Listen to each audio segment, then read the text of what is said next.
Okay, this question is about the topic rates of reaction. It's quite a nice, quite straightforward question, this one. Let's have a look at it.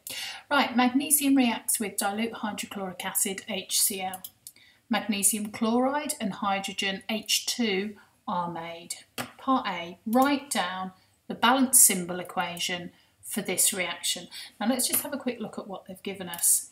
They've given us our reactants, they've given us magnesium and they've given us hydrochloric acid. Very helpfully, they've given us our compound formula, a molecular formula for hydrochloric acid as HCl. If you can't remember the formula for magnesium, you can look on the periodic table. It's on the back of the exam paper, but you should really know that by now that it's Mg. Okay, and they've also given us our products. They've given us our products as magnesium chloride and hydrogen.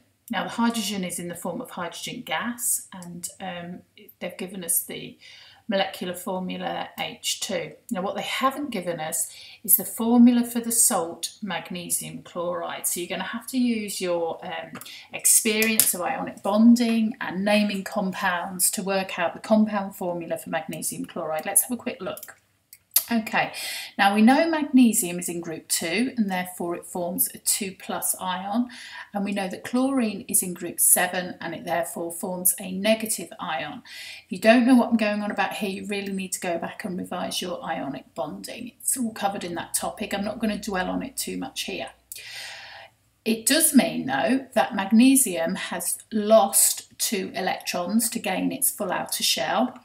Chlorine, however, can only accept one of those electrons. Each chlorine atom can only accept 1 electron. So when magnesium and chlorine bond together, they bond in the ratio of 1 magnesium for 2 chlorines, so that each of those 2 electrons from the magnesium can be accommodated in the chlorine outer shell. And as I say, if you're not sure what I'm going on about, you need to go back and revise your ionic bonding. Okay, so let's have a look at the equation. We've got magnesium plus hydrochloric acid, they're our reactants, and our products are magnesium chloride and hydrogen. Now I've put the equation on the right hand side. It is not balanced yet, but because the molecular formulas are correct, if you were to write that in your answer, you would be eligible for 1 mark. However, we're going to go on and try and balance it.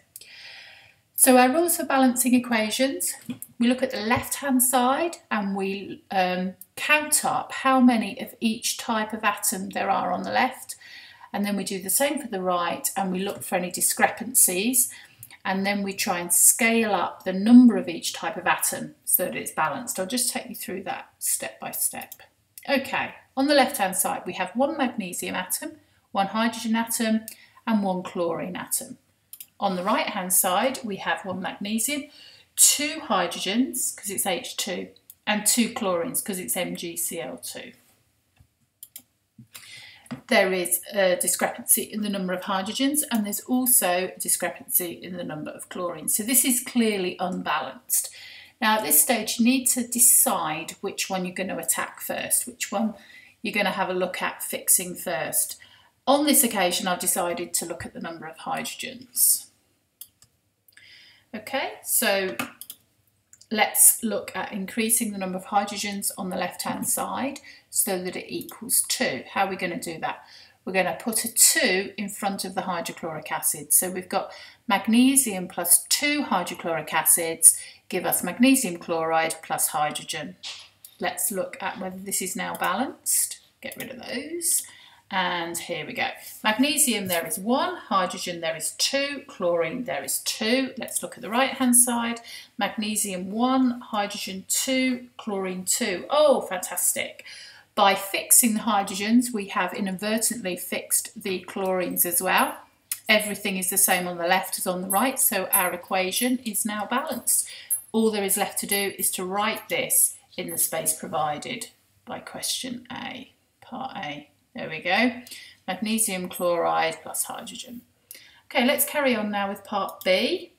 Peter and Rachel investigate the reaction between magnesium and hydrochloric acid. Look at the apparatus they use. Okay, nice simple apparatus in front of us. We have 50 centimetre cubes of hydrochloric acid. We have our beaker and we have 0.2 grams of magnesium. There's magnesium sat in the bottom of that beaker, hopefully you could see it.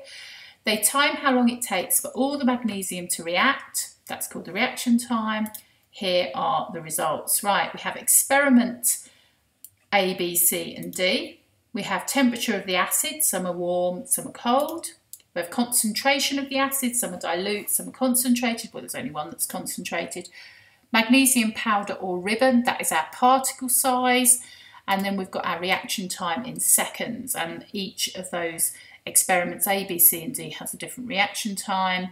And then finally we have our mean rate of reaction in grams per second. Look at that unit. If you are unsure how they have calculated this rate of reaction, you can see from looking at the units that they have taken the mass of the magnesium, which is 0.2 grams, and divided it by the time in seconds, okay? So a big hint there to, if you're unsure how to calculate it, you can use that for information. Right, let's look at the results for experiment B. There we go. B, we have cold acid, it's concentrated, it's magnesium ribbon, it's taken 120 seconds. Calculate the mean rate of reaction for experiment B, and we must give our answers to 3 significant figures. Okay, here we go. So rate of reaction is mass of magnesium divided by reaction time.